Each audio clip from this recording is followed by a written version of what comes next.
Hi. Hey, let's play some more with these Buran decals. I got pretty much everything on the ARC kit, as you saw in the last video. And I paused there, and I'm moving on to the kit from Rho Models, an old resin kit. It's slightly different size than the ARC kit, so the decals fit differently. And I did this second because I wanted to make sure if I had problems and I needed this second set of tile decals, I'd have a second set as a backup.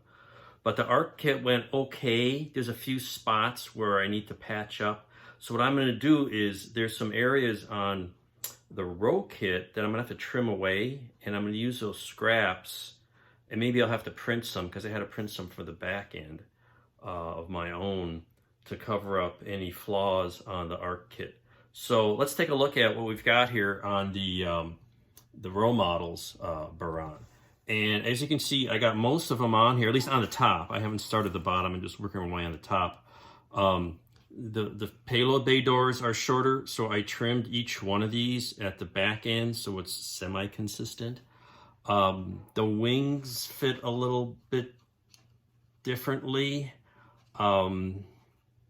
There's no split in the ailerons in the back, so I kind of touched up the paint on those. I had to trim the sides down, but overall it looks pretty good. And I think I mentioned before on the nose, I decided, was recommending to putty over the RCS nozzles, and that's just what I did here on the nose here. Just yesterday, I puttied over them and then touched up the paint because the decals do not, you can kind of see it there a little bit. But the decals don't match the indentations on the model. So I figured it's best just to completely putty them over, touch the paint up, and then just rely on the decals for well, let's go turn around this way so you can see it. For what, this is a paper photocopy, for what that's going to look like. Because it'll be kind of a nasty mess if you try to do it, match the decal to a indentation in the model that doesn't really fit. So I'll probably cut this into 2 or 3 sections as I did before, and just use the decal markings as opposed to what was on the model. And this will be ready for working on later today. So that was my approach with that. Hadn't really started the bottom yet. That'll be worked on a little later. But this will come out okay. I had to do some funky things here along the hinge covers. I added a black strip because the size was different and it just didn't work out. It's also the design of the model. Oh, another thing I did, you can kind of see a couple of scrapes here and holes. That's to get a better glue joint. And I went and drilled a couple holes and put a couple of pins, some brass rod, and that'll make a much nicer joint here, sturdier joint in case I need to transport this, or I may even sell this model when I'm done, because who needs all those Burans, right? And it'll be much sturdier if I need to ship this. I've started putting the tile decals on the engine block.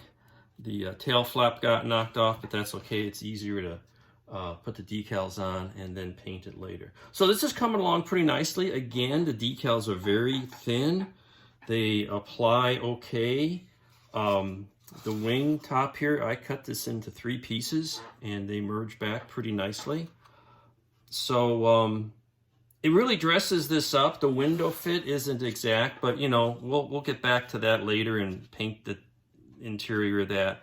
But the decals really dress up this old kit, and I think make it much more eye-catching. And we'll go with that. We'll finish this up. We'll start working our way around here, and then the bottom towards the back, and then we'll get the tail by itself, and I have another Buran orbiter. So it's coming along, and if we ever get the replacement parts from Hong Kong, we'll be able to do the Energia booster. So that's it for today. Happy modeling. Stay safe out there. Bye for now.